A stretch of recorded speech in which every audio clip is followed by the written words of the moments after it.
everyone! I'm Albert Boris. Super Mario Bros. Wonder finally released about a month ago, and it's probably been some of the most fun I've had with any Mario game. It had so many creative ideas and gimmicks, and even barely a month in, I can safely say that it's one of the greatest recent Mario adventures of all time. Let alone the best 2D Mario platformer. And you know what that means. I wanted to make a lot of videos on it. I already made a review, but I wanted to make some more casual videos as well, so I thought, let's rank the worlds of this game. I was considering whether I should do this or a level ranking first, but I figured a world ranking would be a bit easier to start off with. Plus it's just more fun in my opinion. This game is home to 8 different worlds. It's got to be one of the most unique selections of worlds in any Mario game. All areas are incredibly diverse, with typically more than just one theme, and not only did they add a new spin on the pre-existing themes, there were even some brand new ones. In all honesty, there wasn't a single bad world. Even the lower ones on my ranking had their fun moments. Or well, mostly. So you know what? Let's waste no more time. Here are the 8 worlds of Super Mario Bros. Wonder ranked. With all that being said, let's get right into it. In last place, we have... actually, you know what? I'll take back what I said about all worlds being interesting. World 6, Deep Magma Bug, makes me feel so conflicted. Like, it's not bad, but come on. This is the last of the game's major areas, and as the Mario tradition goes, that means a lava world. It's not quite the last area, since Castle Bowser isn't actually a part of it, but it's definitely the rising action before the main show begins. And honestly, it's kinda generic. Compared to the other worlds in the game, this one isn't really as innovative, sadly. It's pretty much just a huge volcano, something we've already seen time and time in the past. And with the standards this game had set, it kinda underwhelmed me. Never mind that I'm not a fan of this theme in general. The levels were fine for the most part, I guess. The only one that really stood out to me was Hot Hot Hot. The magma blocks and popcorn enemies made for some unique hazards, but otherwise, the levels were just either kind of basic or kind of annoying. The dragon one too. Sure, the wonder effect was amazing, but the level building up to it is kind of a slog. Even the palace and airship levels didn't really do it for me, and I normally love the airship levels in this game. That said, I still had some fun with this world. It may have a weak theme, but the execution is decent enough. I like the idea of the volcano being a sort of research station for the Poplins. It's cute and a breath of fresh air from the typical Bowser realm. And venturing deeper and deeper into the volcano is incredibly fun, even if it's a bit too big. It's arguably one of the most difficult worlds, and the secret world entrance is incredibly satisfying to unlock. Even the Bowser Jr. fight was surprisingly creative. So yeah, credit where credit is due. Deep Magma Bug is not a bad world. Kind of basic compared to everything else the game has to offer, but on its own, it's still a decent challenge. It's just that the rest of the game impressed me even more. Next up, we have World 3, Shining Falls. Talk about a bit of a disappointment. I remember so many being excited for this one, only for it to end up becoming the low point for most people's adventure. In fact, putting it above Deep Magma Bug might actually be kind of outrageous, because at least that one feels like a world. Wait, what? See, Shining Falls is probably the most wasted of the game's worlds. For starters, it's almost way too short. It barely took me an hour to 100% it on my first playthrough. And it's not just short, it's also incredibly anticlimactic. This is one of the 3 worlds in the game without a boss battle at the end of it. That wouldn't be so bad if the final challenge was more epic than just a simple obstacle course. Unlike the other worlds, you're not fighting to get back the royal seed from the bad guy. No. This guy, Master Poplin, is far worse. He happens to be in possession of one, but if we want to earn it, we gotta go through some trials he set up for us. Never mind that Bowser is trying to take over the world as we speak.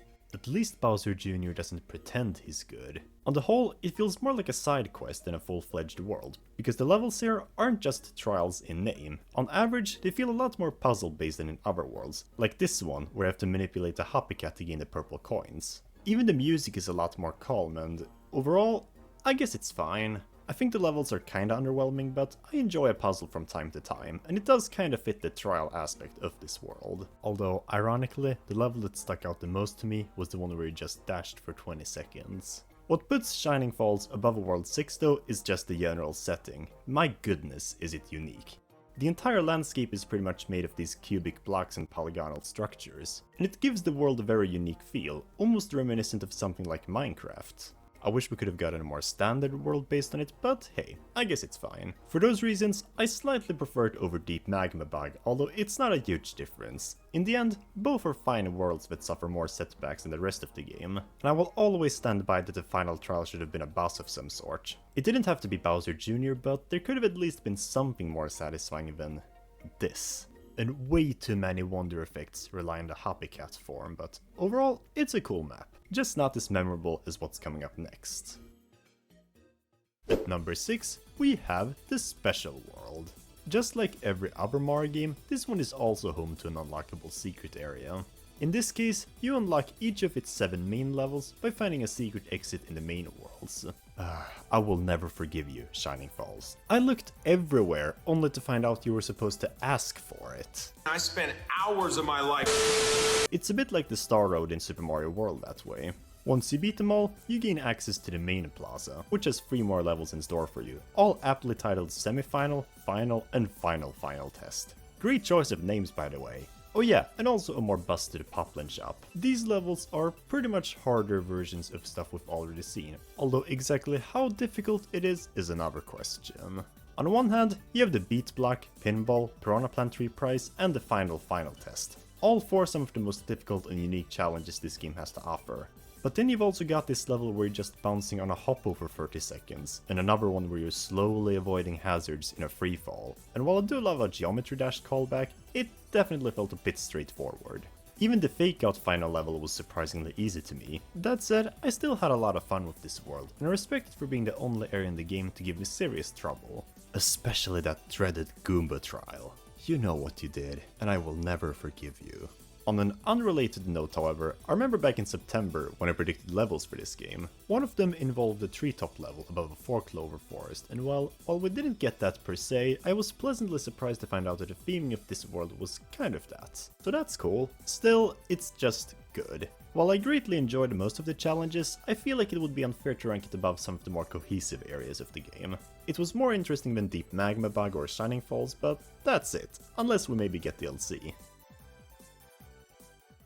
Starting with the top 5, however, there will be a noticeable leap in quality. At best, I'd say that the 3 worlds we just talked about are decent enough, but from now on, we're getting to the ones I had a seriously good time on. Opening up with the fan favorite World 2, Fluff Puff Peaks.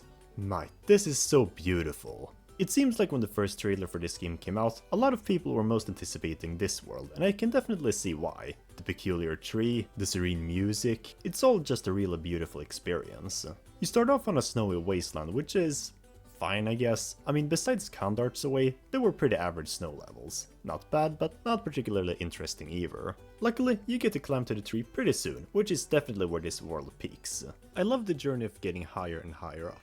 Can we get much higher? So high. The use of pink is honestly perfect. It contrasts incredibly well with the blue skis and gives the world a kind of sweet yet cold atmosphere. And for the most part, the levels are incredibly unique and fun. Okay, cruising with linking lifts is pretty boring, and the palace was surprisingly annoying, but otherwise they were a great time. Jump Jump Jump is especially iconic with the beat blocks. This is also where we get to play our first airship level, and it's a good one. The snowstorm makes for a dangerous atmosphere, and the firework enemies are so bizarre and yet so fun to use. No doubt, Fluff Puff Peaks is a great world, even if it may be lower than a lot of other people would put it. I was a bit unsure whether to put this one or the next one above, but I feel like number 4 is a bit more consistent. And speaking of which, Pipe Rock Plateau is the game's first world, and my goodness, it's the greatest first world in any Mario game. I can't believe it myself. You had a good run, Super Mario Galaxy 2. Typically, the first world in a Mario game often runs the risk of being too simple, too easy, and just not all that interesting. And while that's acceptable, since you shouldn't be too overwhelmed, Pipe Rock Plateau manages to be a perfect first impression while still being surprisingly ambitious. It may be the first world, but it's probably one of the most varied ones as well. You start off on some typical grasslands, which I presume to be the borderland to the Mushroom Kingdom. While it's not the best thing ever, it does a great job in introducing you to the game's mechanics. I knew as early as the second level that I was in for a good time. And you know why. Those plants are so adorable. It's already pretty good, but then you get to the main area, this huge plateau, and it's massive. You've got so many different biomes, from the open savanna, autumn forest, cliffs, or most intriguing, this underground pipe forest. Swamp Pipe Crawl was an especially fun level. In general, this world never fails to impress me, and all of the levels are unique in their own right. Or well, okay, the polluted forest is kinda annoying, but you can't say it's unoriginal. Pipe Rock Plateau is also home to the only palace level with a unique backdrop, largely taking place outside a castle, so that's pretty nice too. Now, you might ask, why isn't this any higher if it's so good? Well, as good as it is, it's definitely on the easier side. Besides Bull Rush Express, a lot of levels are just not that challenging, which isn't bad, this is the first world after all, but in a game as good as Super Mario Bros. Wonder, something had to be a bit lower. We're only getting even better from this point on. Opening up the top 3 are the Petal Isles. This is by far the most inconsistent area of the game, and not just in quality, pretty much everything about it is inconsistent, and it's kinda beautiful. Petal Isles is a bit weird because it functions both as a separate world but also as a hub that connects all these areas, hence the heart of the Flower Kingdom. You first arrive here after completing the first world, and the way it works is that before you can progress to the next real world, you first have to get through a select few levels here, and you can't just breeze through the whole thing on your first playthrough. And these levels, they're definitely one of a kind. For the first few visits, you're mostly just playing regular beach and underwater levels, as well as 2 cave levels that introduce you to some of the new power-ups. They're fine, not amazing, but they're decently fun levels. But then, after finishing World 4, you get an airship level, this candy forest, this creepy chocolate lair, this spooky rain level with Bowser staring down on you, and did I mention the airship level? You'd think this combination is all sorts of wacky, but they structure the world in a way that it actually kinda fits together. On its own, it's already a pretty fun world, although I wouldn't be too sure about putting it above Fluff Puff Peaks or Pipe Rock Plateau. But that's when Bowser comes into the picture. Petal Isles isn't just the hub of the game, it's also where Bowser resides for most of the game's story. And once you've lowered his defenses, you get to enter his body, and this is where it really shines. Castle Bowser kind of happens to be a world within Petal Isles too, and my goodness is it amazing. The area itself is already kinda unique, taking on a factory setting, but then you also get some of the most epic levels this game has to offer. Missile Meg Mayhem especially stands out, but honestly, all of them were incredibly climactic, even if the final boss could have been a bit longer. But yeah, Petal Isles, what an inconsistent yet beautiful mess of levels. And that map music is so serene. What is incredibly consistent though would be World 5's Fungi Mines. Oh, this is so good. No, it's not. Did I ask Bertel Oris? Dude, why does this get to be second place when it has the same problems as Shining Falls?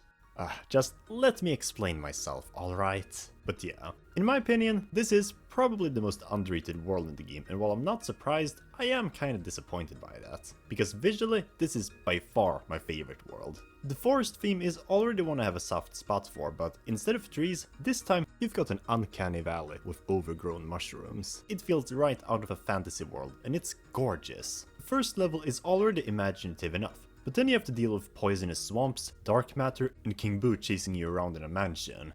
And that's only half of it. After you traverse the jungle, you reach the underground. Here, you have to find a secret exit in several uncharted ruins to proceed deeper. Just wow. Unlike other worlds, there isn't a single average level for me. Frankly, all of them won me over, even the ghost house. And I normally hate ghost houses. So now, you might definitely be asking, why isn't this number 1? Well, not only is there an even better world, but as my evil twin brother hinted, it has a lot of the same problems as Shining Falls. Namely, it's a bit short and also lacks a boss battle at the end. However, I feel like Fungi Mines executes this much better. Whereas Shining Falls felt a bit wasted and anticlimactic, this one still has an interesting narrative for me. Here, you team up with Loyal Poplin, whose friends have been down in the mines for quite a while and is slowly getting word that something may have happened to them. And so, we embark on an expedition to find this missing crew. Not only is it a more exciting premise, partly thanks to the spooky nature of this world, but the ending is also kind of cute when you do rescue his friends. In fact, I'd actually argue that the boss battle would have only ruined the heartwarming aspect of it. So yeah, take notes, Shining Falls. Overall, it's a much more heartwarming story, with a more intriguing premise. And frankly, the only reason it's not in first place is because the best world feels even more complete. World 4's Sun-Baked Desert. Boring name aside, I don't think I've loved the world in a 2D Mario game quite as much as this one. Or Fungi Mines for that matter. Both were absolutely amazing, and I wasn't too sure how to rank them at first. However, as good as Fungi Mines is, I have to admit that it could have been slightly bigger. Sun-Baked Desert on the other hand is almost just as perfect while also feeling more developed. I remember being most excited for this world when it was first revealed, because of how much it reminded me of my favorite video game of all time, Quest for Glory 2, and I could not be more satisfied with the final result. Or well, besides the castle level. Nintendo, you create an entire world based around a fortress, and you couldn't be bothered to create a more unique palace. I mean, it was still fun. I liked how the Wonder Effect would slow down or speed up the level, but come on. I thought I was playing New Super Mario Bros. Wii for a second. But whatever. The narrative is fine, I guess. Bowser Jr. stole the water. How typical for a desert area. But the gameplay, my goodness. As far as world maps go, this one takes the cake. It's already got a unique theme, with the giant fortress laying across the white sands. But the best part is just how engaging it is. The whole thing is basically one huge open area, allowing you to beat most of the levels in any order you'd like. But there is a catch, they're not all that easy to find. Some of them are hidden in the sands, others are locked behind puzzles, and more. There's so much to explore, even on my first playthrough I couldn't find everything. And I haven't even talked about the levels themselves yet. Besides 2 pretty average desert levels, they were pretty much all kingly. Of course, there's the rolling ball pyramid in this absolutely gorgeous nighttime desert, but you've also got this theater where you have to jump in tune to the beat, or these mansions where you have to push carriages or find the keys in a labyrinth, or in my opinion, most iconic, the 2 Bloomp levels. They're probably my #1 favorite enemy in the game. I love bouncing off of them, I love their design, and I love how useful they can be, even if they single-handedly reignited my globophobia. What? You're scared of balloons? I wish you hadn't heard that. How can they be scary? They're adorable. Even with the sensor badge equipped, I still couldn't find who asked. But yeah, that was my ranking of the worlds in Super Mario Bros. Wonder. But what is your ranking? Did you agree with me or not? Let me know in the comments down below. Make sure to like, share and subscribe to my channel as I talk about everything Mario related. Stay tuned, and with all that being said, I'm signing off. Until next time.